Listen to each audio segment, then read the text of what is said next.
السلام علیکم، زه یم ستاسو ملګری برهان الدین او تاسو ګورئ زما یوټیوب چینل رباني ټیکنیکل.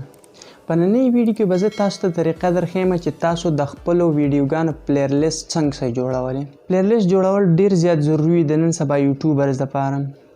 هغه ځکه ضروري وي که تاسو خیال وکړئ نن سبا د واټساپ ګروپونه وي، د فیسبوک ګروپونه وي، داسې وغیره ګروپونه چې په هغه کې خپل تاسو داسې اګریمنټ د یو بل سره کړی چې ته زما ویډیوګانې وګوره، زه به ستا ویډیوګانې وګورم. نو د دې لپاره پلیرلیست ډېر زیات ضروري دی. پلیرلیست ځکه ډېر زیات ضروري دی چې ستاسو یو کس ستاسو په یو لینک باندې کلیک وکړي او تاسو پلیرلیست جوړ کړی، په هغه کې ستاسو په یوه ویډیو کلیک وکړي نو نورې کومې ویډیوګانې چې دی هغه به ورته اټومیټک په خپله پلی کېږي. که ستاسو سره کله پلیرلیست نه وي، تاسو پلیرلیست نه وي جوړ کړی، نو هغه به یوه ویډیو ګوري او یوه ویډیو چې وګوري د هغه نه بعد بیا به بله ګوري سرچ او د هغه، نو هغه ډېر ګرانېږي او بیا ستاسو ویډیوګانې هم څوک پوره نه ګوري. نو زه به تاسو ته نن طریقه درښیم، ډېر ایزي طریقه ده، صرف د یو اپلیکیشن په ذریعه باندې تاسو د خپلو ویډیوګانو پلیرلیست شئ جوړولی ډېر په ایزي طریقه. نو ویډیو ډېره نه اوږده کوو، زه د ویډیو طرف ته، خو د ویډیو شروع کېدو نه مخکې ستاسو ټول نه یو وړوکی شان ریکویسټ دی، که تاسو تر اوسه پورې زموږ یوټیوب چینل نه وي سبسکرایب کړی، مهرباني وکړئ زموږ یوټیوب چینل رباني ټیکنیکل سبسکرایب کړئ. سو لیټس گو سټارټ د ویډیو. ټول نه اول چې دی تاسو به لاړ شئ کروم ته. کروم وي داسې هر یو براوزر وي. کروم تاسو لاړ شئ، په هغې کې به تاسو دلته سرچ ورکړئ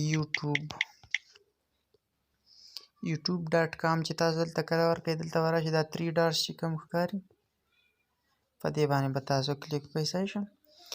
په دې باندې تاسو کلیک وکړئ، دا به ډیسکټاپ چې کوم دی دا به تاسو مارکیټ ډیسکټاپ سایټ به یې کوئ. زوم کوم زه تاسو ته دلته چې ستاسو چینل یې هغه به لاګین کوئ په دې باندې. صحیح شو؟ بیا به په دې باندې کلیک کوئ. چې په دې کله تاسو دلته کلیک کوئ، دلته به تاسو بیا دلته کلیک وکړئ یوټیوب سټوډیو باندې.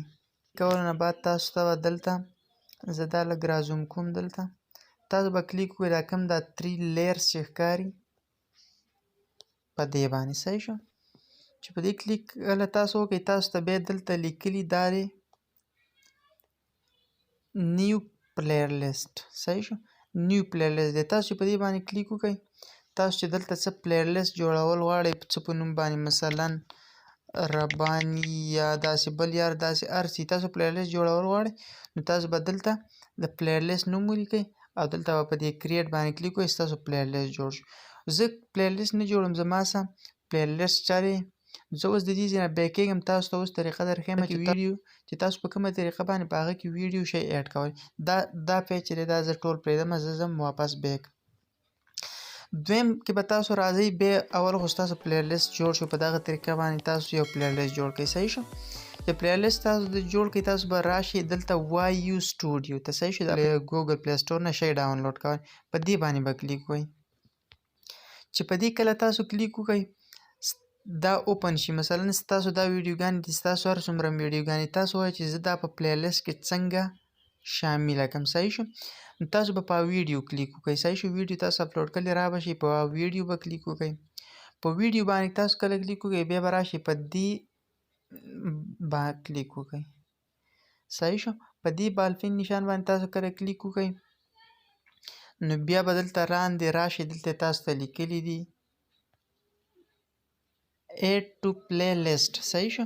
په دې باندې به کلیک وکړئ. چې په دې باندې کله تاسو کلیک وکړئ، ستاسو پلیلیست چې ستاسو هر څومره پلیلیست دي هغه تاسو سلیکټ کړئ. مثلا زما سره دا یو پلیلیست دی، په دې باندې ما کلیک وکړو، نو زما ویډیو چې ده د دې نه بېرته واپس بیک شي او دلته به کلیک وکړئ په دې سیو باندې. چې په دې سیو تاسو کلیک وکړئ، ستاسو ویډیو چې ده هغه په پلیلیست کې شامله شوه ډېره په ایزي طریقه. نو په دې طریقه باندې تاسو خپلې ویډیوګانې چې دی هغه ډېرې په ایزي طریقه باندې په پلیرلیست کې شئ. دا و زموږ نننۍ ویډیو د پلیرلیست په باره کې. امید ساتم چې ستاسو به ډېره زیاته خوښه شوي او تاسو به اوس په ایزي طریقه باندې د خپلو ویډیوګانو پلیرلیست شئ جوړولی.